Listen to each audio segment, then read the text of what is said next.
2011, अन्न सुरक्षा मानके विक्रीवर प्रतिबंध व निर्बंध विनियम 2011, अन्न सुरक्षा व मानके लेबलिंग व प्रदर्शन विनियम 2020, अन्न सुरक्षा व मानके वेस्टर्न विनियम 2018, अन्न सुरक्षा व मानके अन्नाचे फॉर्टिफिकेशन विनियम 2018 आणि अन्न सुरक्षा मानके जाहिरात व दावे विनियम 2018 हे मिनिमम आहे. त्याच्या व्यतिरिक्त डिपेंडिंग ऑन कोणत्या प्रकारचं लायसन्स किंवा रजिस्ट्रेशन घेतलं त्यानुसार ॲप्लिकेबल रेग्युलेशन्स त्यांना आणखी लागू होतील.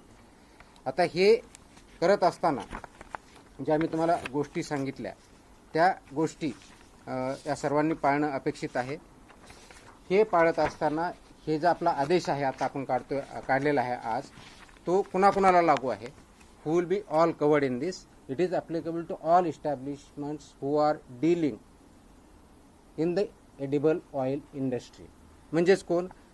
तेल एक्सपेलर युनिट्स म्हणजे oil expeller units, solvent extraction unit तेल शुद्धीकरण जे करतात ते सर्व, वनस्पती इंटर स्टरिफाईड वनस्पती मेद, बेकरी शॉर्टनिंग, मार्गारीन व टेबल स्प्रेड यांचे उत्पादक, बहुस्त्रोत खाद्य वनस्पती तेलाचे ब्लेंडर्स, पुनर्पॅकिंग अँड पुनर्लेबलिंग इंडस्ट्री, आयातदार, घाऊक विक्रेते, वितरक, सुपरस्टॉकिस्ट व वाहतूकदार आणि किराणा दुकाने, सुपरमार्केट, डिपार्टमेंटल स्टोअर तसेच ई कॉमर्स आणि ऑनलाईन विक्रेते.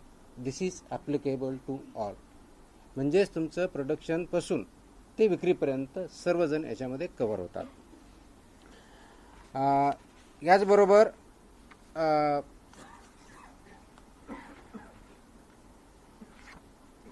भुईमुग, मोहरी, सोयाबीन, सूर्यफूल, करडई, सरकी, राईस ब्रॅन, पाम व पॉमोलिन, खोबरे, तीळ, मका, बहुस्त्रोत खाद्य वनस्पती तेल व वनस्पती अशा प्रत्येक खाद्यतेल व मेद यांना आस्थापनेचा आकार व उलाढाल विचारात न घेता हा आदेश लागू आहे. महाराष्ट्रामध्ये आजच्या डेटला खाद्यतेल उत्पादक जे आहेत सेंट्रल लायसन्स आहे 212, महाराष्ट्राचे म्हणजे स्टेट लायसन्स आहे 285, अशी 497 मॅन्युफॅक्चरर्स आपल्या महाराष्ट्रामध्ये रजिस्टर आहेत. प्रमुख निर्देश याच्यामधले जे मेजर बाबी आहेत, प्रथम जे आहे रजिस्ट्रेशन आणि लायसन्सेस मॅन्डेटरी आहे. शेड्यूल 4 पार्ट 2 याच्यानुसार प्रोडक्शन करणं हे मॅन्डेटरी आहे. आपण याच्यावर अगोदर काही चर्चा केलेली आहे.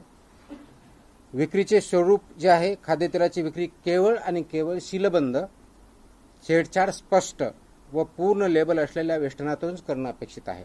म्हणजे याचा अर्थ सुट्टं तोल तुम्हाला विकता येत नाही. सुटे आणि वेस्टर्न रहित विक्रीस प्रतिबंध आहे. हा रेग्युलेशननुसार आहे. हा आज मी नवीन आहे ते रेग्युलेशननुसारच आहे.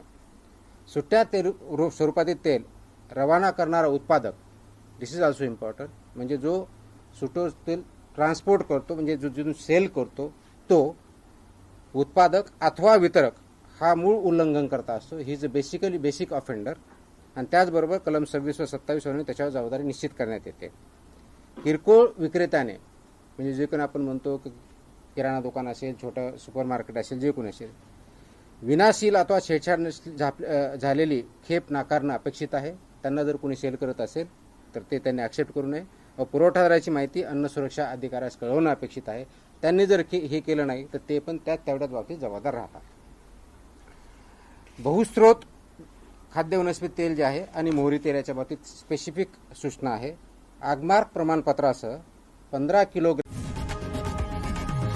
लोकशाही मराठी ऐका, पहा, जागरूक रहा.